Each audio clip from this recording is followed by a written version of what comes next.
Hello guys, स्वागत है आपका सिटीजन सी चैनल पर। और आज आप देखने वाले हो 1997 में रिलीज हुई cult classic slasher movie I know what you did last summer का ब्रेकडाउन, जिसके डायरेक्टर हैं जिम गिलेस्पी। ये स्क्रीम की कजन मूवी है क्योंकि इसे भी केविन विलियमसन ने ही लिखा है जिन्होंने स्क्रीम लिखी थी। स्क्रीम ने स्लैशर जॉनरा को फिर से रिवाइव किया था और उसे स्लैशर्स की गेम चेंजर बोला जाता है, लेकिन उस रिवाइवल में इस मूवी का भी बहुत बड़ा हाथ था। भले ये स्क्रीम से 1 साल बाद रिलीज हुई थी, लेकिन स्क्रीम इसी की वजह से बनी थी। बहुत इंटरेस्टिंग स्टोरी है इसकी, कैसे ये मूवी बनी, क्या इसकी लेगेसी रही और कैसे इसने बनने से पहले स्क्रीम को जन्म दिया। ऐसी कई सारी इंटरेस्टिंग बातें मैं आपको बताने वाला हूँ इस मूवी से जुड़े ढेर सारे अनसुने फैक्ट्स के साथ, जिन्हें जानने के बाद इस मूवी के प्रति सबका नजरिया बदल जाएगा। इसे भी हायर लेवल पे देखने लगोगे जो ये मूवी डिजर्व भी करती है। इस फ्रेंचाइज में फिलहाल 4 मूवीज हैं, जिनमें एक सीक्वल है, उसके बाद एक स्टैंड अलोन मूवी आई थी नए दौर में, और अभी हाल ही में एक लेगेसी सीक्वल आया है जो सेकंड पार्ट के बाद की स्टोरी है। एक टीवी सीरीज भी आई थी 2021 में जिसे मैं कवर नहीं करूंगा।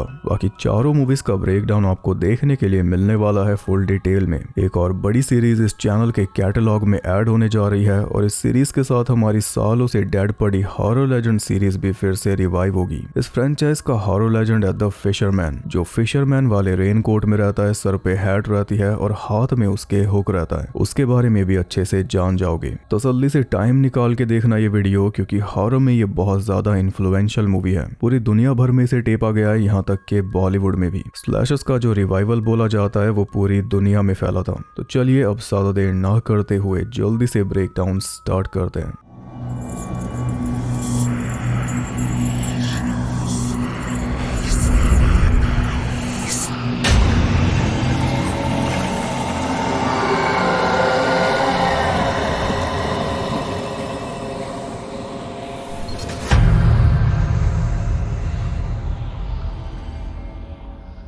मूवी स्टार्ट होती है यूएसए के इंडिपेंडेंस डे 4 जुलाई 1997 को नॉर्थ कैरोलिना की साउथ पोर्ट सिटी में। हम डेविड एगन नाम के एक लड़के को देखते हैं जो शहर में सेलिब्रेट करने के बजाय शहर से बाहर समंदर के पास चट्टानों पे बैठकर किसी की याद में शराब पी रहा था। यहाँ से हम सीधा पहुंच जाते हैं शहर में हो रहे ब्यूटी पेजेंट में, जिसमें हेलन शिवर्स ने भी पार्टिसिपेट किया हुआ था और उसके दोस्त ऊपर बालकनी में बैठकर उसे चीयर कर रहे थे। जूली जेम्स, जूली का बॉयफ्रेंड रे ब्रॉनसन और हेलन का बॉयफ्रेंड बैरी कॉक्स। कंपटीशन हेलन ने ही जीता और अपनी स्पीच में उसने बताया कि वो न्यूयॉर्क में जाकर हीरोइन बनना चाहती है। शहर में हेलन की एक फैमिली शॉप भी है जिसे उसकी बड़ी बहन एल्सा संभालती है, और इन दोनों बहनों के बीच हमेशा नोक झोंक चलती रहती है क्योंकि एल्सा के साथ दुकान संभालने के बजाय हेलन के सपने हीरोइन बनने के हैं। वहाँ सेलिब्रेशन में मैक्स नाम का लड़का भी था जो जूली का पूरा ख्याल रख रहा था क्योंकि वो जूली को पसंद करता है। रे ने तो उसे कुछ नहीं बोला, पर बैरी ने उसे धक्का मारकर सबके सामने उसकी बेइज्जती कर दी और ये बेइज्जती उसके दिल पे लग गई। इसके बाद वो चारों पहुंच गए डॉसन्स बीच पर, जहां पे रे अर्बन लेजेंड द हुक की कहानी सुनाने लगा। पर दिक्कत ये थी कि चारों उस कहानी के अलग अलग वर्जन्स बता रहे थे।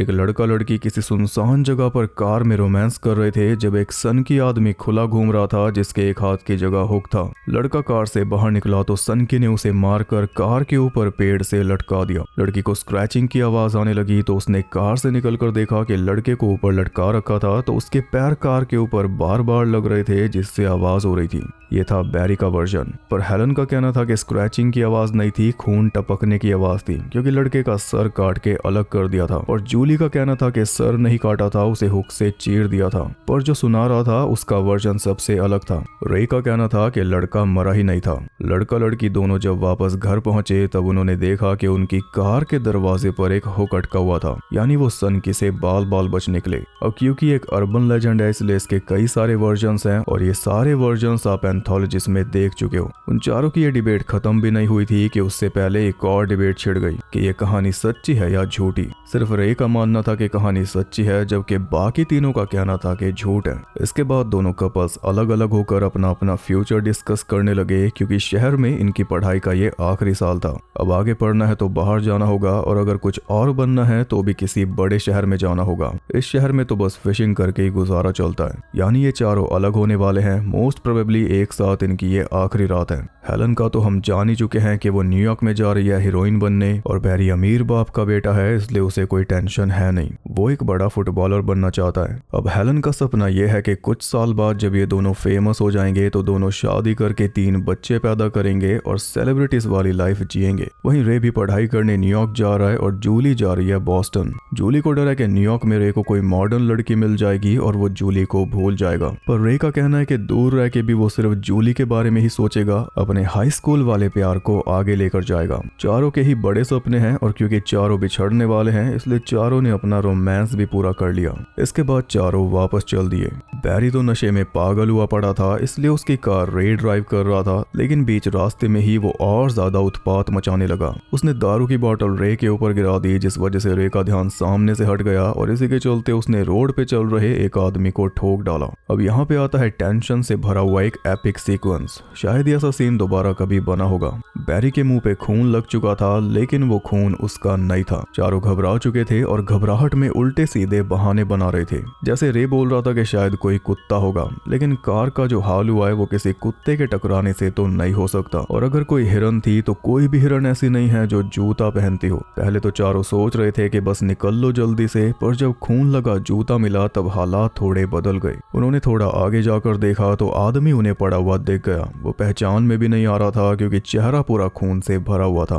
रे ने उसकी नब्ज चेक की तो पाया कि वो मर चुका है। और यहाँ पे उन चारों की भी सांसें अटक गई क्योंकि जो बड़े बड़े सपने देखे थे वो बिखरते हुए नजर आ रहे थे। जूली बोल रही थी कि पुलिस या एम्बुलेंस को कॉल करो, क्या पता ये अभी जिंदा हो, लेकिन बैरी ने इसके लिए साफ मना कर दिया क्योंकि अगर पुलिस को पता चल गया तो चारों जेल में जाएंगे। जूली ने बोला कि ये तो बस एक्सीडेंट था, हम क्यों जेल जाएंगे, हम पुलिस को सब सच सच बता देंगे। लेकिन सवाल यह है क्या पुलिस इनकी बात का यकीन करेगी? जिस कार से आदमी को ठोका वो बैरी की है और बैरी हुआ पड़ा है नशे में धुत। कार के अंदर भी शराब ही शराब बिखरी पड़ी है, इंक्लूडिंग ड्राइविंग सीट। तो क्या पुलिस ये बात मानेगी कि कार रे ड्राइव कर रहा था, बैरी नहीं? बैरी की बात से रे भी सहमत था क्योंकि उसे अपना फ्यूचर बचाना था। फैमिली उसी के भरोसे बैठी है और पहले हेलन भी जूली के साथ थी, लेकिन बाद में वो भी बैरी के साथ हो गई जब उसे देखा कि अब बचा नहीं जा सकता। बैरी बोल रहा था कि जल्दी यहाँ से निकलो, कार पे जो खून लगा है वो हम साफ कर देंगे। लेकिन जूली ने उसे अकल दी कि कार को तो साफ कर देगा, पर जो कार इस आदमी के ऊपर लगी है उसका क्या? हिट एंड रन में तुझे ट्रेस कर ही लिया जाएगा। अब ये एक नई प्रॉब्लम बता दी जूली ने, तो बैरी ने इसका भी समाधान निकाल लिया। वो बोला कि हम बॉडी को कहीं पे फेंक देंगे, तब किसी को कुछ भी पता नहीं चलेगा। बॉडी नहीं तो हिट एंड रन भी नहीं, किसी को पता ही नहीं चलेगा कि हम कभी यहाँ पे आए भी थे। और देखो कैसे धीरे धीरे इनका दिमाग किस जोन में जा रहा है। जो नॉर्मल नहीं था पहले उसे नॉर्मल बनाया, फिर क्राइम को ढकने के लिए एक और क्राइम करने का सोच लिया और उसे पहले से ही नॉर्मल बना लिया। सबसे सही जगह बैरी को लगी समंदर। बॉडी को समंदर में फेंक देंगे तो कई हफ्तों तक बॉडी मिलेगी नहीं, और जब मिलेगी तब तक सारे सबूत धुल चुके होंगे। केकड़े और मछलियां बॉडी को खा लेंगी। जूली अब भी इसके खिलाफ थी क्योंकि वो देख पा रही थी कि क्या हो रहा है, लेकिन मेजॉरिटी उसके साथ नहीं थी इसलिए उसकी चली नहीं। डिसाइड हो गया कि बॉडी को पानी में फेंकेंगे, लेकिन बॉडी को उठा पाते उससे पहले दूर से एक ट्रक आता हुआ दिखाई दिया, जिससे उनके हाथ पैर और फूल गए। इससे पहले कि ट्रक पास आए, रे और बैरी ने बॉडी को उठाकर रोड की दूसरी साइड झाड़ियों में फेंक दिया और फिर ऐसा दिखाने लगे कि बैरी ने कुछ ज्यादा पी ली इसलिए अब उल्टिया कर रहा है। उसी वजह से रोड पे कार रोकनी पड़ी। दिमाग की क्षमता देखो किस लेवल पे यूज हो रहा है। ट्रक कार के पास आकर रुक गया और ट्रक में था मैक्स। अब क्योंकि वो सामने से आया था इसलिए कार का फ्रंट उसे दिखा नहीं, जो कि डैमेज था। ऐसा आपको लग रहा होगा पर ऐसा है नहीं, फ्रंट उसने देख लिया। लेकिन जूली ने बात संभाल ली ये बोलकर कि नशे में बैरी ने कार ठोक दी। जूली भले ही दूसरी साइड पर है लेकिन दिमाग उसका भी उसी तेजी से चल रहा है, पर इस फुर्ती में उसने थोड़ी गड़बड़ कर दी। उसने मैक्स को विटनेस बना दिया इस बात का कि गाड़ी बैरी चला रहा था नशे में। अगर ये बात उठी तो लेने के देने पड़ जाएंगे। खैर मैक्स तो इसी बात से खुश था कि बैरी की नई कार का नुकसान हो गया, क्योंकि बैरी ने उसे सबके सामने धक्का जो दिया था, और ज्यादा उसने सोचा ही नहीं कि कार कहाँ पे ठुकी। ऐसे ही मन को खुश करके वो चला गया, इसलिए चारों बच गए। उसके जाते ही बॉडी को कार की ट्रंक में रख के वो डॉक पर पहुंचे और वहां पे उन्होंने बॉडी को रख दिया पानी में फेंकने के लिए। उसी वक्त जूली ने उस आदमी के हाथ पे बना हुआ टैटू देखा जिसपे सूजी लिखा हुआ था। जूली ने सलाह दी कि एक बार इसका वॉलेट चेक कर लेते हैं, उससे पता चल जाएगा कि ये था कौन। लेकिन बैरी ने इसके लिए भी मना कर दिया। उसने बोला समझ लो ये कोई सन की है, हाथ में हुक वाला। जूली बोल रही थी कि अब भी देर नहीं हुई है, इसे फेंकने की कोई जरूरत नहीं, लेकिन उसकी सुन कौन रहा था। अब उनमें फिर से बहस होने लगी कि बॉडी को पानी में कौन फेंकेगा, क्योंकि जो फेंकेगा वही पापी कहलाएगा। बहस का टाइम नहीं था, इसलिए बैरी और हेलन उस बॉडी को फेंकने लगे, पर तभी वो आदमी होश में आ गया और उसने हेलन को पकड़ लिया। रे भाई तू फ्यूचर में कुछ भी बन, बस डॉक्टर ना बनियो। अब एकदम से पैनिक मच चुका था, तो बैरी ने एक ही पल में धक्का देकर उस जिंदा आदमी को मरने के लिए पानी में फेंक दिया। पर दिक्कत ये हो गई कि हेलन का मिस ब्यूटी वाला क्राउन उस आदमी के हाथ में रह गया। इसे लगा के घूम रही थी, तब से सबूत मिटा रहे थे, उल्टा सबूत दे बैठे। इसलिए बैरी को ना चाहते हुए भी पानी में कूदना पड़ा वो क्राउन वापस लाने के लिए। क्राउन उसने ले लिया, पर तभी उस आदमी ने दोबारा आंखें खोल ली, तो बैरी जल्दी से तैरकर ऊपर आ गया। उन्हें यकीन नहीं आ रहा था कि उन्होंने ये सब कर दिया, पर अब क्योंकि कर दिया, इसलिए बैरी के कहने पर सबने कसम खाई कि ये राज अपनी कब्र तक साथ लेकर जाएंगे, इसके बारे में कभी किसी को नहीं बताएंगे। जूली बोल नहीं रही थी, तो बैरी ने उससे जबरदस्ती बुलवाया। इसके बाद सब अपने अपने घर चले गए, लेकिन उनके जाने के बाद हम वहां पे पड़ा हुआ एक लॉकेट देख पाए, जो वही लॉकेट है जो डेविड ईगन के हाथ में था जब वो चट्टानों पर बैठकर शराब पी रहा था उसी रोड के पास। यानी जिसे इन्होंने मारा है वो डेविड ईगन था। ये इतना बड़ा सीक्वेंस था और क्या मास्टरपीस है। कई बार इसे कॉपी किया गया है, लेकिन दोबारा ऐसा नहीं कर पाए, क्योंकि इसमें एक्टर्स ने भी कमाल का ही काम किया है। जो टेंशन थी, जो डायलॉग्स थे और जैसे उन्हें बोला गया, और सबसे मेन इंसानों की साइकोलॉजी, कैसे लेवल बढ़ाते बढ़ाते एक्सट्रीम लेवल पे पहुंच गए, पर उसे भी जस्टिफाई करके नॉर्मल बना दिया। मौका था उनके पास कि उस आदमी को बचा लेते, पर आदमी को बचाना तो कभी लिस्ट में था ही नहीं, शुरू से ही नहीं था। जब आदमी देखा भी नहीं था तब से ही नहीं था, वो तो वापस जा रहे थे बिना देखे। बचाना था अपना फ्यूचर, जो शायद इसलिए खराब हो सकता था कि उन्होंने उस आदमी की जान ले ली, और फ्यूचर को बचाने के लिए उन्होंने सच में उस आदमी की जान ले ली। ये किस लेवल की राइटिंग है। ये पासा उल्टा कब हो गया पता ही नहीं चला। उनके पास शुरू से ही दो ऑप्शंस थे, या तो अपना फ्यूचर बर्बाद कर लें मगर दिल पे कोई बोझ ना रखें, और या तो फ्यूचर बचा लें मगर दिल पे बोझ रख के जिए। उन्होंने सेकंड ऑप्शन चुना, पर क्या सेकंड ऑप्शन सच में कोई ऑप्शन था या बस एक इल्यूजन था जैसे फर्स्ट ऑप्शन है। ये सारा काम उन्होंने इफ पे किया।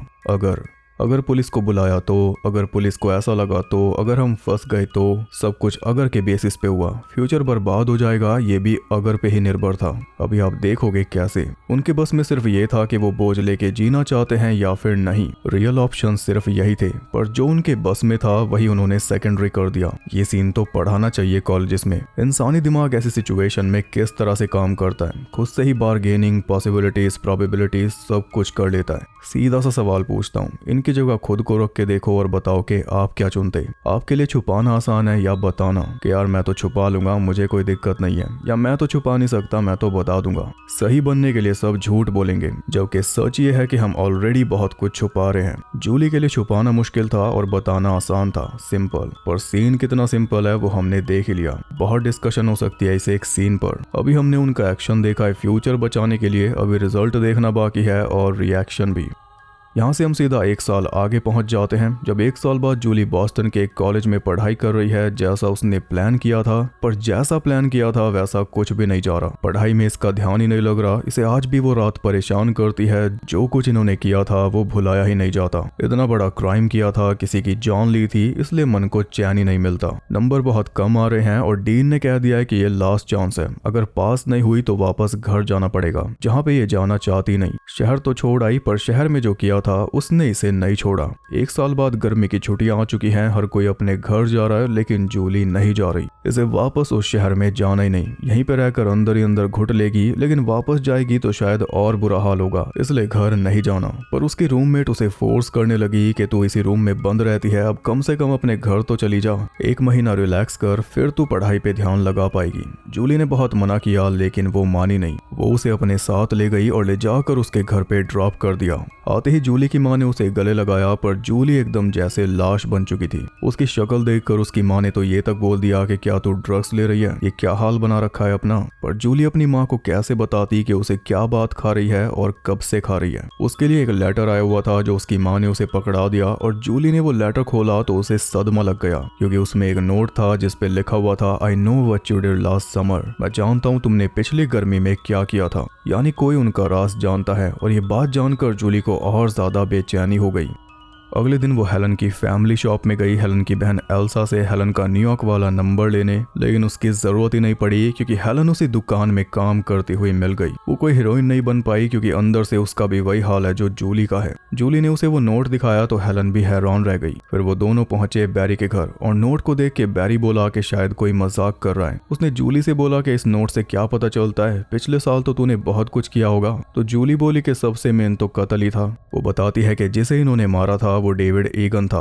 3 हफ्तों बाद मछुआरों को उसकी लाश मिली थी और पुलिस ने ये बोलकर केस बंद कर दिया था कि शायद गलती से डूब के मर गया होगा। जैसा ये चाहते थे वैसा ही हुआ। फिर भी इनकी दुनिया कैसे उजड़ी हुई है। उस रात के बाद से ये चारों कभी मिले ही नहीं, एकदम अजनबी बन गए। जूली को रे का कुछ नहीं पता और बैरी तो खुद हेलन को देख के हैरान है कि वो क्यों आ गई। बॉयफ्रेंड गर्लफ्रेंड कुछ नहीं बचा, शादी करेंगे, बच्चे पैदा करेंगे, सब कुछ खत्म। 1 साल बाद आज मिल रहे हैं, उसमें भी रे नहीं है क्योंकि उसका किसी को पता ही नहीं कि वो कहाँ गया। जूली का कहना है कि उस रात किसी ने हमें देख लिया होगा, उसी ने ये नोट भेजा है। बस इतना सुनते ही बैरी समझ गया कि ये मैक्स का काम है। उस रात उसी ने इन्हें देखा था। मैक्स से मिलने वो तीनों पहुंच गए मछलियों के गोदाम पे जहां पे मैक्स काम करता है और बैरी ने हुक उठाकर उसे सरल इंग्लिश में समझा दिया कि हमें परेशान मत कर वरना तेरा खेल खत्म है। और किस्मत से वहीं पे उन्हें मिल गया उनका भूला बिसरा साथी रे, जो फिशरमैन बन चुका है। यानी कोई भी अपना सपना पूरा नहीं कर पाया। चारों का फ्यूचर खराब हो गया उस रात जो किया था उसकी वजह से। फ्यूचर बचाने के लिए दिल पे बोझ लिया था पर उसी बोझ ने इनका फ्यूचर खराब कर दिया। ना फ्यूचर बचा ना रिश्ते। यह है रिजल्ट इनके एक्शन का। अगर पुलिस को बुला लेते या उस आदमी को बचा लेते तो शायद आज इनकी ये हालत ना होती। अंदर से चारों गिल्ट में हैं, इसलिए चाहकर भी अपने ड्रीम परस्यू नहीं कर पाए और एक दूसरे से तो क्या नजरें मिलाते, कभी खुद से ही नजर नहीं मिला पाए। गुजारा करने के लिए जो जहाँ पे सेटल हो पाया हो गया। उस एक रात ने इनकी लाइफ कुछ इस तरह बदल दी। 10वीं 12वीं के बाद हमारे साथ भी ऐसा ही हुआ था। खैर अब बैरी तो वहां से चला गया ये बोलकर कि मैंने अपना काम कर दिया, अब मुझे दोबारा याद मत करना। और उसके बाद हेलन भी चली गई क्योंकि उसे दुकान पे काम देखना था। बचे रे और जूली। जूली ने रे को उस नोट के बारे में बता दिया और ये भी बता दिया कि बैरी का शक मैक्स पर था। बस यहीं पे बात खत्म हो गई। फिर रे की बातों से हमें पता चला कि उसका बाप भी फिशरमैन था। रे ने उस रात की बात छेड़ दी तो जूली भी वहां से चली गई ये बोलकर कि मुझे अब तेरे से कोई मतलब नहीं है। इधर मैक्स अपने काम में लगा हुआ था कि तभी रेनकोट पहने हुए द फिशरमैन आया हाथ में हुक लेकर, और हुक भी उसने वहीं से उठाया। मैक्स को समझ पाता उससे पहले हुक मैक्स के जबड़े में घुसाकर वो उसे खींच कर ले गया। फिर रात में बैरी जिम में गया तो वहां लॉकर पे उसे लगी हुई मिली एक फोटो, बाहर खड़ी उसकी कार की और पीछे लिखा था आई नो।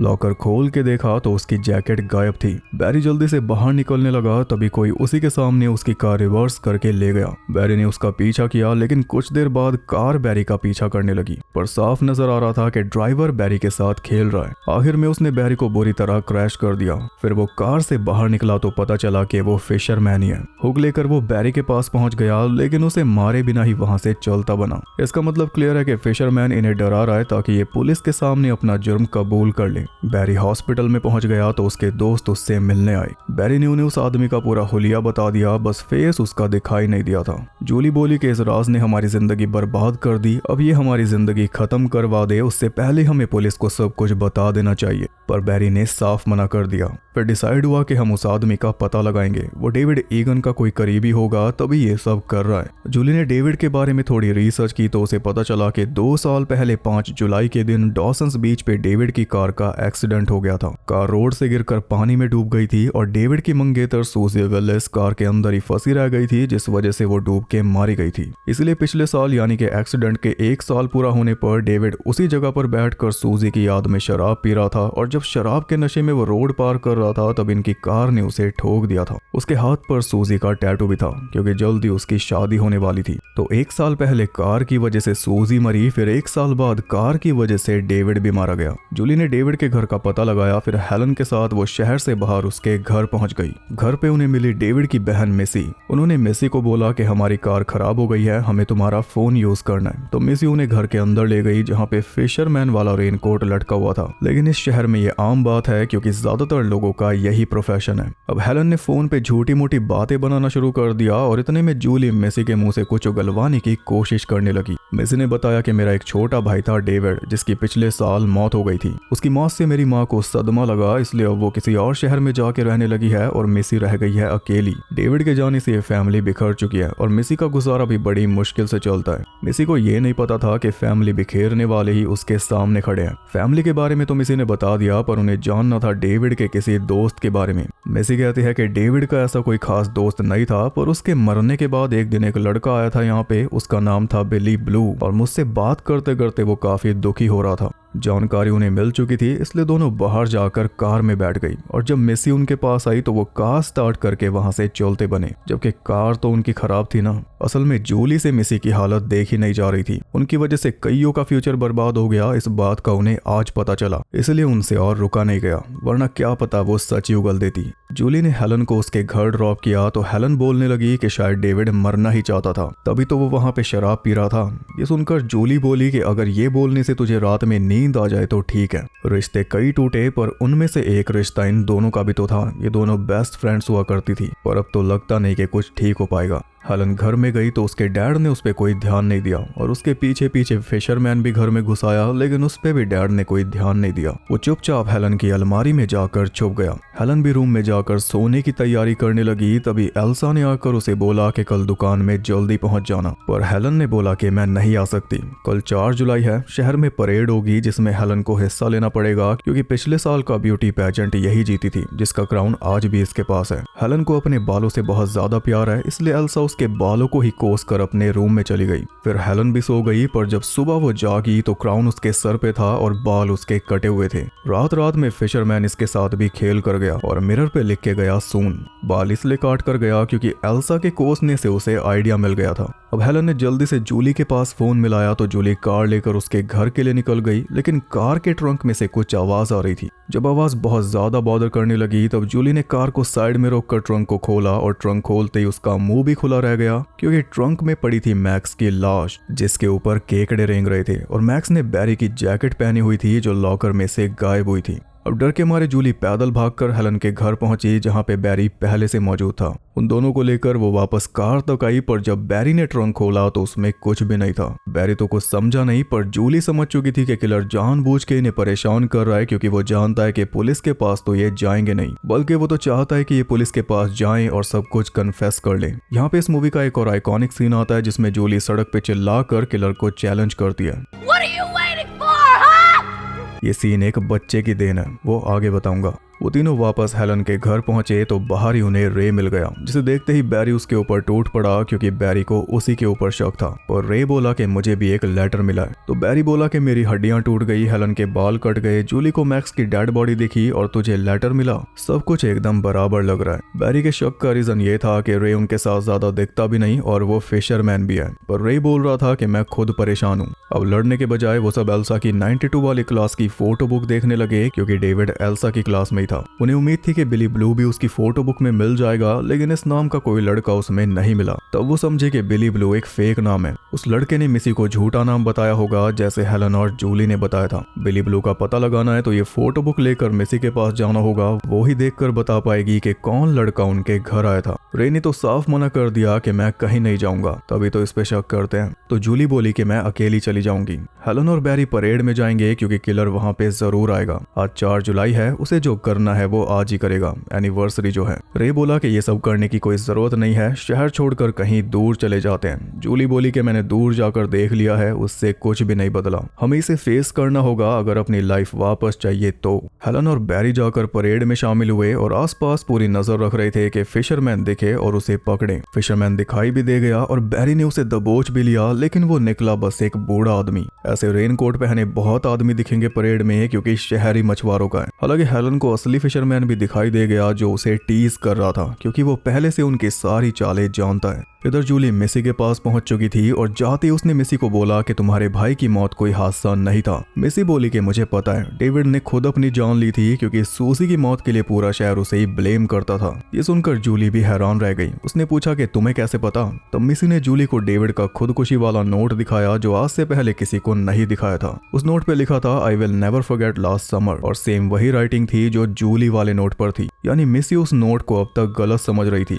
असल में वो एक वार्निंग नोट है, एक थ्रेट वाला नोट। वो नोट डेविड ने नहीं लिखा बल्कि किसी ने उसके पास भेजा था, जिस वजह से डेविड परेशान था। जैसे ये हैं, वो भी गिल्ट में था सेम इनकी तरह, क्योंकि सेम आदमी उसके साथ भी वैसा ही कर रहा था जैसा इनके साथ कर रहा है। इतना सब पता चलने के बाद जूली ने मिसी को बता ही दिया कि तुम्हारे भाई को हमने ठोक दिया था गलती से। उसके हाथ पे सूजी के नाम का टैटू भी था। पर मिसी को जूली की सारी बातें बकवास लग रही थी, क्योंकि डेविड के हाथ पे कोई टैटू था ही नहीं। और ये सुनकर जूली को असली सदमा लगा। इसका मतलब जिस आदमी को इन्होंने मारा वो डेविड नहीं था। अब तक ये गलत फहमी में थे। मूवी ने एकदम से ट्रैक ही बदल लिया। उधर ब्यूटी कॉन्टेस्ट में हेलन स्टेज पर बैठी हुई थी और बैरी खड़ा था ऊपर बालकनी में। तभी पीछे से फिशरमैन आया और हेलन के सामने ही उसने बैरी को मार डाला, जिसे देखते ही हेलन ने चिल्ला चिल्ला के वहां पे हंगामा मचा दिया। एक पुलिस ऑफिसर वहां पे मौजूद था तो उसे साथ लेकर हेलन बालकनी में पहुंची, लेकिन ना तो वहां पे फिशरमैन था और ना ही बैरी। हाँ, थोड़ा खून जरूर लगा हुआ था जिसपे उनका ध्यान ही नहीं गया। वो पुलिस वाला हेलन को उसके घर ले जाने लगा और रास्ते में उसका मजाक भी उड़ा रहा था कि तू द हुक वाले अर्बन लेजेंड की कहानी सुना रही है।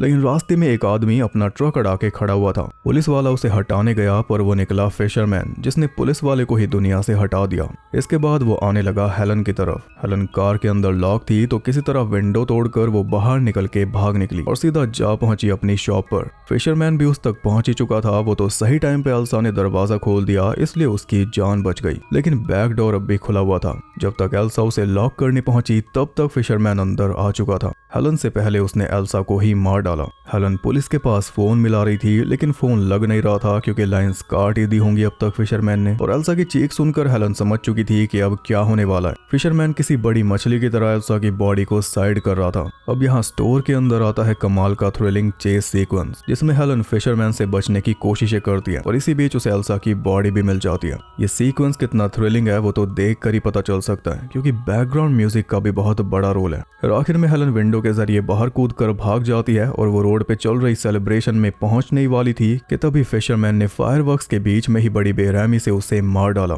उसकी चीखें किसी ने नहीं सुनी। इस बीच जूली ने थोड़ी और रिसर्च की तो उसे पता चला सूजी के डैड बेन विलिस के बारे में, जो एक लोकल फिशरमैन थे। अब यहाँ पे वो पूरा मामला समझ गई। हुआ ये था कि उस रात बेन विलिस अपनी बेटी की मौत का बदला लेने के लिए डेविड को मार के उसकी लाश को समंदर में फेंक के वहां से जा रहा था। तभी इनकी गाड़ी के सामने आकर कुचला गया और फिर इन्होंने उसके साथ वही किया जो उसने डेविड के साथ किया था, उसे पानी में फेंक दिया। उसी के हाथ पे उसकी बेटी के नाम का टैटू था, लेकिन शायद वो जिंदा बच गया था और अब वो ही इन्हें परेशान कर रहा है जैसे डेविड को कर रहा था। पर आखिर में उसने डेविड को भी मार दिया था 4 जुलाई की रात, जो कि आज ही है, और इनके साथ भी वो वैसा ही कर रहा है। बस जूली और रे बचे हैं। ये बात रे को बताने के लिए जूली उसकी बोट पे पहुंची और वहां जाकर उसे पता चला कि रे की बोट का नाम है बिली ब्लू, यानी रे ही बिली ब्लू है जो डेविड के घर गया था। ये जानकर जूली वहां से भागी तो रे भी उसके पीछे भागा और ये देखकर एक आदमी ने रे को मार के बेहोश कर डाला। जूली को पुलिस के पास फोन करना था तो आदमी ने उसे अपनी बोट पे भेज दिया और बोट पे चढ़ी तो अंदर जूली को मिली चारों दोस्तों की फोटोज और साथ में सूजी की फोटोज, यानी वो खुद ही मौत के मुंह में आ गई। जिस आदमी ने रे को बेहोश किया वही सूजी का डैड बेन विलिस है, द फिशरमैन, जिसकी बोट पे आकर ये फंस चुकी है क्योंकि बोट अब किनारे से निकल चुकी है। अब इसे कोई नहीं बचा सकता। जैसे बेन ने डेविड से बदला लिया था वैसे ही इनसे ले रहा है। इन्होंने उसे मार ही दिया था क्योंकि अब यहाँ बोट के ऊपर ही चेस चालू हो गया। बेन हुक लेकर जूली के पीछे था और जूली बचने का रास्ता ढूंढ रही थी। इतने में एक छोटी बोट लेकर रे जूली को बचाने आ गया, लेकिन आते ही बेन ने उसे मार पीट कर पानी में फेंक दिया। खुद को बचाने के लिए जूली लोअर डेक में पहुंच गई, जहां बर्फ के बीच उसे मिली हेलन और बैरी की लाशें। बर्फ से होते हुए वो बाहर निकली तो बेन पहले से उसका वेट कर रहा था, लेकिन तब तक जाल के सहारे रे फिर से बोट के ऊपर आ चुका था। रिगिंग का यूज करके उसने बेन को फंसा दिया, जिसके चलते बेन का हुक वाला हाथ ही कट गया और इसके बाद वो जा गिरा समंदर में। जहां से निकला था वहीं समा गया। फिर रे ने जूली को बताया कि वो गिल्ट के मारे डेविड के घर गया था। वो दोनों फिर से एक हो गए क्योंकि अब कोई बोझ तो बचा ही नहीं। इन्होंने किसी की जान नहीं ली थी। पुलिस आकर बेन की लाश को ढूंढने लगी, लेकिन उनके हाथ लगा सिर्फ बेन का हाथ हुक के साथ। अब हम आते हैं 1 साल आगे, जब जूली बॉस्टन में अपने कॉलेज में है और अब वो पूरे मन से पढ़ाई कर रही है क्योंकि अब रे के साथ डेली बात होती है। लेकिन आज अचानक से उसके लिए एक लेटर आया है जिसे देखकर उसे थोड़ी टेंशन हो चुकी है। लेटर खोला तो उसमें बस एक पार्टी का इनवाइट था। हंसते हुए जूली नहाने चली गई, लेकिन अंदर लिखा हुआ था आई स्टिल नो, जिसे देखकर जूली पूरी तरह घबरा गई। तभी कांच तोड़ते हुए फिशरमैन आके उस पर झपट पड़ा और इसी के साथ ये मूवी खत्म हो गई। जब स्क्रीम में बताया था कि किलर एक फाइनल स्केयर देने के लिए दोबारा जरूर आता है तो एकदम सच बताया था। मूवी बहुत ज्यादा मजेदार है, इसमें थ्रिल है, सस्पेंस है, मिस्ट्री है, थोड़ी कॉमेडी भी है और मोरालिटी भी है। मूवी कैंपी जरूर है पर साथ में सीरियस भी है। वैसे ये मूवी लोइस डंकन की सेम नाम की नॉवल पर थोड़ी सी बेस्ड है। वो 4 दोस्त और हिट एंड रन, फिर उनकी स्टॉकिंग, ये सारा मैटर नॉवल से लिया गया है। बाकी का मैटर केविन विलियमसन ने खुद डाला है। जैसे किलर बेस्ड है द हुक वाले अर्बन लेजेंड पर, और इस मूवी से उस अर्बन लेजेंड को भी एक नया वर्जन मिल गया। जितना फेमस द हुक था उतना ही फेमस द फिशरमैन हो गया। और केविन के डैड एक फिशरमैन थे जो वैसा ही रेनकोट पहन के रखते थे, तो वहां से वो सारा फिशिंग टाउन वाला एंगल आ गया और फिशरमैन कातिल आ गया उस वाले आउटफिट में। बाकी जो स्लैशर एलिमेंट्स हैं वो स्ट्रेट अप 80s की स्लैशर मूवी से इंस्पायर्ड है, जैसे प्रॉम नाइट और द हाउस ऑन सरोरिटी रो। मतलब कि इसमें कुछ भी ऐसा नहीं है जो हमने पहले ना देखा हो, फिर भी देखने में मजा आता है। ये बात राइटर को भी पता थी, डायरेक्टर को भी पता थी और ऑडियंस को भी पता है कि इस मूवी में सब कुछ वही है जो हम पहले भी देख चुके हैं। फिर भी मेकर्स ने ऐसे कॉन्फिडेंस से मूवी बनाई है कि लो, ये सब तुमने पहले भी देखा है, अब इसे दोबारा देखो और फिर बताओ कैसा लगा। और सच में अच्छा लगा, क्योंकि मूवी का ब्लूइश सा थीम है और ज्यादातर मूवी रात में ही बेस्ड है, उससे भी अच्छी वाइब बनी। पर सबसे मेन बात यह है कि ये स्क्रीम की तरह स्लैशर्स पे सटायर नहीं है, ना ही उसकी तरह स्मार्ट है, बल्कि ये तो स्ट्रेट अप 80s की स्लैशर है। पर फर्क ये है कि ये उन स्लैशर्स की मॉडर्न अपडेट है। वैसी चीज ही नहीं है, गोर ही नहीं है, बल्कि मॉडर्न टच वाली है, इसलिए अच्छी लगती है। उन स्लैशर्स से अलग क्लास है इसकी। और ऐसा नहीं है कि इसमें स्मार्टनेस नहीं है। स्टार्टिंग में वही 4 लोग हुक वाले सन की आदमी के ऊपर बहस रहे थे, जिनके पीछे बाद में हुक वाला सन की आदमी लगा। उन्हीं के मुंह से हमें पहले ही बता दिया गया था कि आगे क्या होने वाला है। केविन विलियमसन ने लिखा है तो इतना उतना तो रहेगा ही। अब जरा इसकी मेकिंग पर आ जाते हैं कि ये मूवी आखिर बनी कैसे, वो जानने में ही असली मजा है। तो इस मूवी की स्क्रिप्ट केविन ने स्क्रीम से पहले लिखी थी, यानी ये उनकी डेब्यू मूवी होने वाली थी, ना कि स्क्रीम। पर दिक्कत ये आ गई कि स्क्रिप्ट बिक नहीं रही थी। कोई भी स्टूडियो इस पे पैसा लगाने के लिए तैयार नहीं हो रहा था, क्योंकि स्लैशर जॉनरा का सीन डेड हो चुका था। कोई और होता तो थक हार के बैठ जाता, पर लेजेंड लोग क्या करते हैं, स्लैशर जॉनरा डेड हो चुका था, इसलिए स्क्रिप्ट नहीं बिक रही थी। तो केविन विलियमसन ने खुद स्लैशर जॉनरा को रिवाइव किया स्क्रीम लिख के। फिर ये मूवी अपने आप बिक गई उसी साल, और अगले साल बन के रिलीज भी हो गई। अनबिलीवेबल, कोई कितना जिद्दी हो सकता है। स्लैशर्स मिट चुकी थी, सब पक गए थे उनसे, तो केविन ने स्लैशर्स पे सटायर लिखा, स्लैशर्स का मजाक बनाया बड़े स्मार्टली, जो कि ऑडियंस चाहती थी, इसलिए स्क्रीम बड़े आराम से बिक गई। और स्क्रीम ने भले स्लैशर्स पे तंज कसा था, लेकिन उसी से स्लैशर्स की डिमांड फिर से जिंदा हो गई। इसके बाद सिर्फ स्लैशर्स ही नहीं बल्कि हॉरर मूवीज का भी मजाक बना। स्पेशल मूवीज आई जैसे स्केरी मूवी, और वो कितनी पॉपुलर है ये तो बताने की जरूरत ही नहीं। कोलंबिया पिक्चर्स भी उन्हीं स्टूडियोज में से एक था जिसने इस मूवी के स्क्रिप्ट को रिजेक्ट कर दिया था। पर जैसे ही स्क्रीम रिलीज हुई, उसी स्टूडियो ने पूरी जल्दबाजी मचा दी कि जल्दी बनाओ इस मूवी को, पैसा जो कूटना था। ये मूवी केविन को किसी भी हाल में बनानी थी। बस उसी जिद में एक रात उन्होंने हैलोवीन मूवी का थीम म्यूजिक चलाकर स्क्रीम की स्क्रिप्ट पे काम चालू कर दिया कि लोग अब स्लैशर्स पे हंसते हैं तो लो उन्हीं की साइड की स्टोरी लिख देता हूँ। कुछ इस तरह से ये दोनों कजन मूवीज हैं और इनकी पेरेंट मूवी है हैलोवीन। यकीन ही नहीं होता कि ऐसा भी हो सकता है, कोई फिल्मी कहानी लगती है। मूवी के अंदर जो एक्टर्स हैं वो भी उस टाइम पे नए थे, फिर भी ये मूवी ऐसी चली कि पूछो मत। जेनिफर लव ह्यूइट और सारा मिशेल गेलर दोनों टीवी एक्ट्रेस थी। इस मूवी के बाद ही उन्होंने स्टारडम की सीढ़ियां चढ़ी, और सिडनी स्विनी वाले क्या जाने जेनिफर लव ह्यूइट के बारे में। अभी सीक्वल तक रुक जाओ, पता चल जाएगा। इंटरेस्टिंग बात यह है कि जेनिफर ने हेलन के रोल के लिए ऑडिशन दिया था और सारा ने जूली के रोल के लिए। पर जेनिफर को जूली का रोल इसलिए मिल गया क्योंकि वो देखने में वल्नरेबल थी और सारा थी कॉन्फिडेंट। दोनों ऑपोजिट रोल्स में फिट हो रही थी, इसलिए वैसे ही फिट कर दिया। इसकी लेगेसी भी बहुत बड़ी है। द फिशरमैन का नाम उतना सुनने को नहीं मिलता, लेकिन वो बहुत फेमस है। और इस मूवी का जो टाइटल है वो आपको किसी न किसी मूवी या टीवी सीरीज में सुनने को मिल ही जाएगा। बल्कि अगर आप किसी के पास मैसेज कर दो इसका टाइटल लिख के, तो वो ही घबरा जाएगा कि पता नहीं मैंने लास्ट समर में क्या कर दिया था। बहुत ज्यादा यूज होता है आज भी। और स्केरी मूवी तो सबने देखी है, उसमें इस मूवी के कई सारे सीन्स की पैरोडी है। स्क्रीम के भी सीन्स हैं और इसके भी। वैसे अगले साल स्केरी मूवी 6 आने वाली है, यानी मेगन का तो खेल खत्म है, पर मुंजिया बच गया। और भी कई सारे पॉपुलर शोज हैं जिनमें इस मूवी का स्पूफ किया गया है, जैसे द सिम्पसन्स। ये मूवी ऐसी चली थी कि दुनिया भर की कई मूवीज में इसका मैटर यूज किया गया था, जैसे बॉलीवुड की कुछ तो है। पर तुषार कपूर का कहना है कि हमने इस मूवी को कॉपी नहीं किया, पर चेपा तो है इसमें से। फ्रेंचाइज के बारे में मैंने आपको बता ही दिया, और जैसे जैसे कवर करूंगा और अच्छे से पता चल जाएगा। पर 2014 में इसका रीमेक अनाउंस हुआ था जिसमें माइक फ्लैनेगन इन्वॉल्व थे। 2016 में वो रीमेक रिलीज होना था और ना तो उसका नॉवल से कुछ लेना देना होता ना ही इस मूवी से, पर वो रीमेक कभी बन ही नहीं पाया। इसी साल एक लेगेसी सीक्वल रिलीज हुआ है, पर 2021 में जो टीवी सीरीज आई थी वो रीबूट है और वो थोड़ी ज्यादा एडल्ट है। उसमें न्यूडिटी है जो कि मूवीज में नहीं है। अरे रुक तो जा, अभी से देखने जा रहा है, पहले बची हुई वीडियो तो देख ले। अब इतनी बात हो ही गई है तो इस मूवी को और इंटरेस्टिंग बनाते हैं कुछ इंटरेस्टिंग फैक्ट्स के साथ। $17 मिलियन के बजट में इसने कमाए थे $125.3 मिलियन, बहुत ज्यादा। रिलीज से पहले ये फिल्म क्रिटिक्स को नहीं दिखाई गई थी क्योंकि सबको पता था कि क्या होगा और हुआ भी वही। जब ये फिल्म रिलीज हुई तो कई क्रिटिक्स ने केविन विलियमसन को क्रिटिसाइज किया कि स्क्रीम जैसी स्मार्ट मूवी के बाद केविन ने ये क्या लिख दिया, ये तो डाउनग्रेड है। पर इसी डाउनग्रेड की वजह से तो स्क्रीम बनी। जिस पहाड़ी रोड पे एक्सीडेंट होता है वो वही रोड है जो एल्फ्रेड हिचकॉक की क्लासिक द बर्ड्स में भी दिखाया गया है, और उसकी शूटिंग करने के लिए पूरा सेट रिलोकेट किया गया था नॉर्थ कैरोलिना से कैलिफोर्निया में, क्योंकि नॉर्थ कैरोलिना में ऐसे रोड्स है ही नहीं, वो फ्लैट है। हेलन और रे यानी सैरा और फ्रेडी प्रिंस जूनियर दोनों ही मेन कैरेक्टर्स थे, लेकिन पूरी मूवी में इन्होंने एक दूसरे से सिर्फ 2 बार बात की है, वो भी सिर्फ 4 लाइंस टोटल। उनके बीच कोई कनेक्शन नहीं था, दोनों दोस्त भी नहीं थे, लेकिन पर्दे के पीछे दोनों की ऐसी दोस्ती हो चुकी थी कि आगे जाकर दोनों ने शादी कर ली। आज भी दोनों मैरिड हैं और उनके 2 बच्चे हैं। सैरा इस फ्रेंचाइज का हिस्सा नहीं रही क्योंकि मूवी में मर गई, पर फ्रेडी आज भी इस फ्रेंचाइज का हिस्सा है, जबकि फ्रेडी रे के रोल के लिए चॉइस में भी नहीं थे।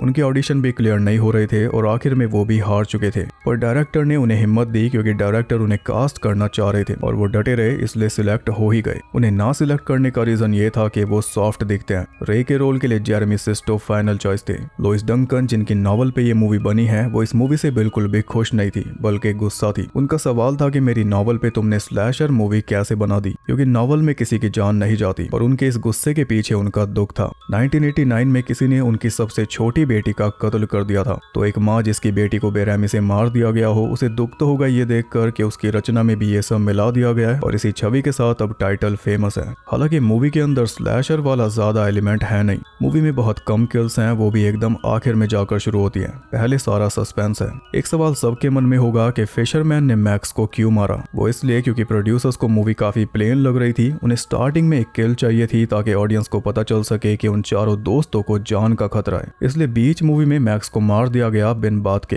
और वो किलिंग सीन बाद में शूट किया गया था, वरना स्क्रिप्ट में मैक्स मरता ही नहीं और किलिंग्स मूवी में थी ही नहीं एंड तक। इसकी वजह से वो एक एक्स्ट्रा सीन भी ऐड हो गया जिसमें जूली को कार के ट्रंक में मैक्स की बॉडी मिलती है, और ये जो सारे आइडियाज थे ये फिशरमैन उन्हीं चारों की बातों से ले रहा था, जो भी उन्होंने उस रात बोला या बाद में बोला उससे। जैसे बॉडी को केकड़े खा जाएंगे, वही मैक्स की बॉडी के साथ किया, और बैरी ने ही फिशरमैन को हुक वाला आइडिया दिया था ये बोलकर कि समझ लो ये कोई सनकी है जिसके हाथ में हुक है। और हेलन की शॉप में जब फिशरमैन बैक डोर से घुसा था, उसका आइडिया भी उसे एल्सा की बात सुनकर ही आया था। एल्सा ने बोला था कि बैक डोर खुला है, वहां से आ जाती। तो अब मत कहना कि मूवी स्मार्ट नहीं है। इस मूवी का सबसे पॉपुलर सीन वो है जिसमें जूली रोड पे चिल्लाकर फिशरमैन के ऊपर अपनी फ्रस्ट्रेशन निकालती है, और मजे की बात यह है कि वो सीन डायरेक्ट किया था एक बच्चे ने। एक कॉन्टेस्ट रखा गया था जिसमें जीतने वाले को मूवी में एक मोमेंट डालने का मौका मिलता। वो कॉन्टेस्ट एक बच्चे ने जीता और सेट पे आके वो बोला कि मैं चाहता हूँ कि ये लड़की सड़क पे खड़ी हो और घूम के चिल्लाने लगे कि तुम किसका वेट कर रहे हो। हाँ, जेनिफर उसकी शक्ल देखती रह गई कि ये क्या करवा रहा है। इतनी सीरियस सिचुएशन में अब मैं हवा से बातें करूंगी।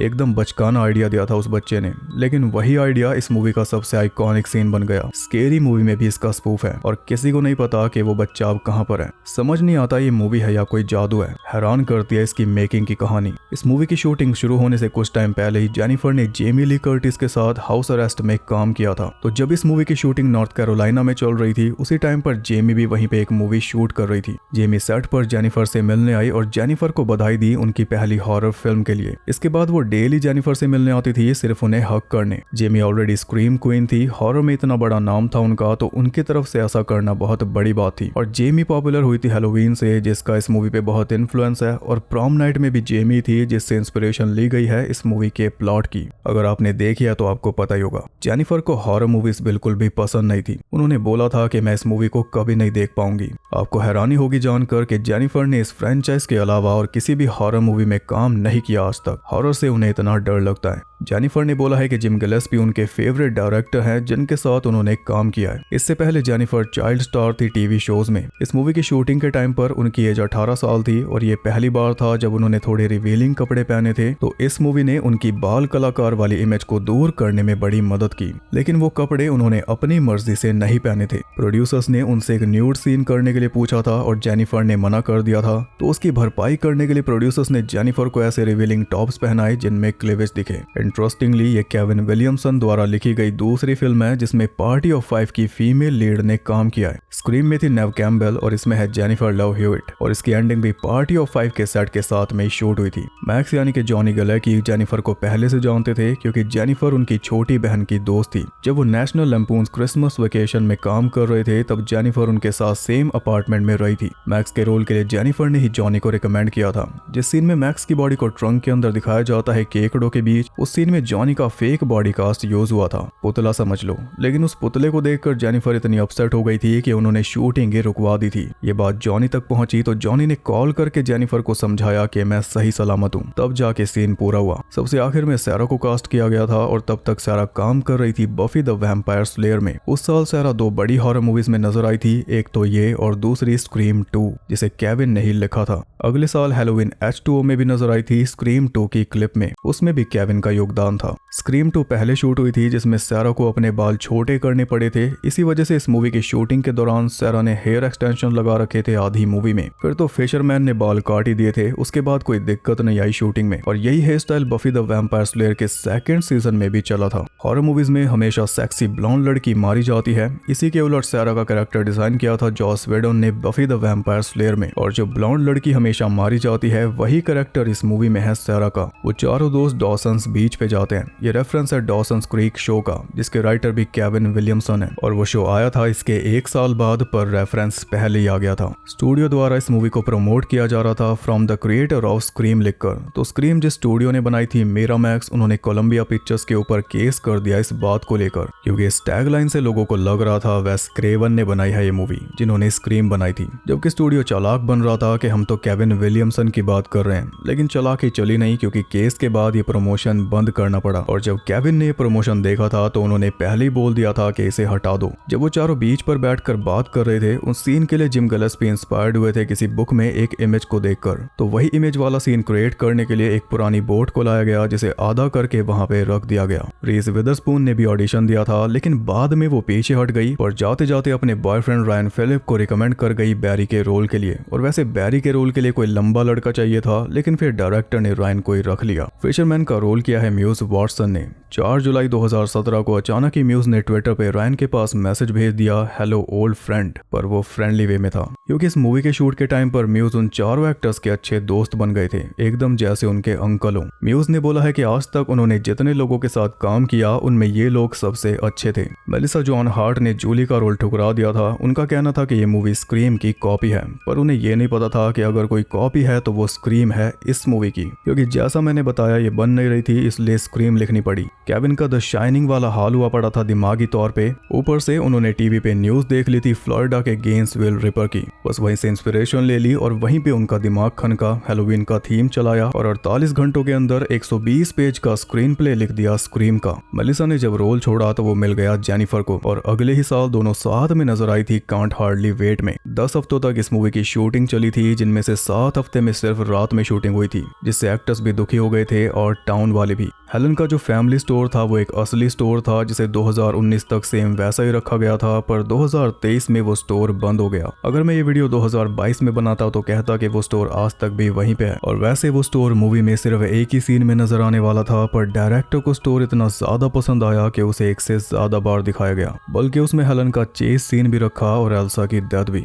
एल्सा की डेथ में पहले कोई खून खराबा नहीं था, लेकिन प्रोड्यूसर ने बोला कि ये तो कोई सेंस ही नहीं बना रहा, अगर हुक लगाए तो खून तो निकलेगा ही ना। तब उस सीन में खून भी ऐड किया गया, वरना इस मूवी में खून खराबा भी नहीं है। ब्यूटी पेजेंट वाले जो सीन है वो शूट हुए थे अम्यूज थिएटर में, जो बना था 1918 में, और वो आज तक भी ओपन है। डायरेक्टर जेमी ब्लैंक्स ने एक ट्रेलर बनाया था इस मूवी के ऑडिशन के लिए एज डायरेक्टर, लेकिन वो 1 हफ्ता लेट हो गए थे और तब तक डायरेक्टर की जॉब जा चुकी थी। लेकिन प्रोड्यूसर ने उन्हें याद रखा और अगले ही साल उन्हें डायरेक्ट करने के लिए दे दी अर्बन लेजेंड, उसी दौर की एक सिमिलर स्लैशर मूवी। वैसे केविन विलियमसन ने ही जिम गिलेस्पी को रिकमेंड किया था एज डायरेक्टर, और जिम कोई हॉरर मूवी नहीं नहीं बनाना चाहते थे, फिर भी उन्होंने बनाई क्योंकि ये मूवी यंग लोगों की कहानी है जिसे यंग लोग ही देखने वाले थे। और मूवी के अंदर बड़ा मेन सवाल यही था कि अगर मैं इनकी जगह होता तो क्या करता। मूवी का यही फॉर्मूला काम कर गया। एंड में बोट वाला जो पूरा सीन था वो असली बोट पे शूट हुआ था, जिससे एक्टर्स और क्रू को बहुत ज्यादा दिक्कत आई थी। पानी में ऐसी लहरें उठ रही थी कि कुछ भी कर पाना मुश्किल हो रहा था। अल्टीमेटली शूटिंग बंद करनी पड़ी और फिर अगले दिन दोबारा शुरू किया गया। एन हैच यानी मिसी ने बस 2 दिन काम किया था। एन के असली भाई ने खुद अपनी जान ली थी, जैसा उनकी कैरेक्टर मिसी को लग रहा था। और 2022 में एन खुद भी एक कार क्रैश में मारी गई, जैसे मूवी में उनके भाई की गर्लफ्रेंड मारी गई थी। इस फिल्म के ऑडिशन के लिए जितने भी लोग आए थे उनमें से 60 से 65% जवान लड़कियां थी जिन्होंने बचपन में वो नॉवल पढ़ी थी जिस पे ये मूवी बनी है। लोइस डंकन अपनी नॉवेल्स को री रिलीज करती रहती है नए चेंजेस करके। आई नो वाली नॉवल को भी उन्होंने दोबारा रिलीज किया है सेल फोन, सोशल मीडिया वगैरह ऐड करके। जूली के रोल के लिए डैनियल हैरिस को भी कंसिडर किया गया था हैलोवीन मूवीज की स्टार। सेटन अवार्ड्स में ये बेस्ट हॉरर फिल्म के लिए नॉमिनेट हुई थी पर द डेविल्स एडवोकेट से हार गई थी। बोट के लोअर डेक में जो बर्फ थी जिसके अंदर हेलन और बैरी की बॉडीज पड़ी थी वो असल में बर्फ नहीं बल्कि जेलेटिन था, इसलिए यूज किया ताकि जेनिफर आराम से चल फिर पाए उस पे। मूवी की एंडिंग भी पहले अलग थी। उसमें ऑनलाइन चैट के दौरान जूली के पास थ्रेट आता आई स्टिल नो। ये एंडिंग बदल दी गई लेकिन बाद में इसे यूज किया गया सीक्वल के टीजर ट्रेलर के तौर पर। पूरी मूवी में जूली ने बेन विलिस को अपने फिशरमैन वाले लुक में नहीं देखा। हेलन और बैरी ने ही बेन को पानी में फेंका था और चारों में से वो दोनों ही मारे गए, पर उनकी मौत ठीक से दिखाई नहीं गई, जबकि जो बाकी लोग मरे उनकी दिखाई गई, जैसे मैक्स पुलिस वाला और एल्सा। जिस सीन में हेलन पुलिस कार से निकल के भागती है वैसा ही सीन स्क्रीम 2 में भी है। राइटर सेम है, दोनों मूवी सेम साल में रिलीज हुई थी और दोनों में सारा मिशेल गैलर भी है। एंडिंग में बोट के अंदर जो सूजी की फोटोज दिखाई जाती हैं वो आइडिया म्यूज वॉटसन का था ताकि ऑडियंस को पता चले कि बेन विलिस अपनी बेटी से कितना प्यार करता था। जब ये मूवी रिलीज हुई थी तो म्यूज अपनी वाइफ के साथ इसे देखने गए थे और थिएटर में उनके आगे ही कुछ लड़के बैठे हुए थे जो काफी शोर मचा रहे थे। फिर जब स्क्रीन पे बेन विलिस का फेस रिवील हुआ तब म्यूज ने प्यार से उनके कंधे पे हाथ रख के बोला कि थोड़ा शांत बैठो। उसके बाद उन सब की हवाइयां उड़ गई, फिर नहीं चिल्लाए। मूवी में जेनिफर का नाम था जूली जेम्स। जेनिफर का जब बेटा हुआ तो उसका नाम रखा एटिकस जेम्स। सारा और फ्रेडी का बेटा हुआ तो उसका नाम रखा रॉकी जेम्स। इस मूवी का बॉडी काउंट है 6। ये थे मूवी से जुड़े ढेर सारे अनसुने फैक्ट्स और मूवी के बारे में पूरी जानकारी। आई होप आपको पसंद आई होगी। एक और लेजेंडरी मूवी के बारे में आप सब कुछ जान चुके हो और नेक्स्ट वीडियो इसके सीक्वल पे आएगी जिसमें जूली और रे फिर से दिखाई देंगे। वीडियो पसंद आई तो लाइक जरूर करना और मूवी कैसी लगी वो भी बताना कमेंट करके। अगर स्क्रीम और इसमें चुनना हो तो किसे चुनोगे? ऐसे और डिटेल और इंटरेस्टिंग वीडियोस देखने के लिए चैनल को सब्सक्राइब करके बेल नोटिफिकेशन को ऑल पर सेट कर लो ताकि नोटिफिकेशन आप तक पूरी जानकारी पहुंचाती रहे। और ज्यादा कनेक्टेड रहने के लिए आप मुझे इंस्टाग्राम पर फॉलो कर सकते हो, वहां पे आपको बहुत कुछ जानने के लिए मिल जाएगा और साथ ही बाकी जगहों पर भी जिनके लिंक्स आपको मिल जाएंगे नीचे। चैनल को सपोर्ट करने के लिए आप मेंबरशिप ज्वाइन कर सकते हो, उसमें आपको अलग से वीडियोस देखने के लिए मिल जाएंगी। बाकी मैं आपसे मिलता हूँ अगली वीडियो के साथ, तब तक के लिए सबको बाय।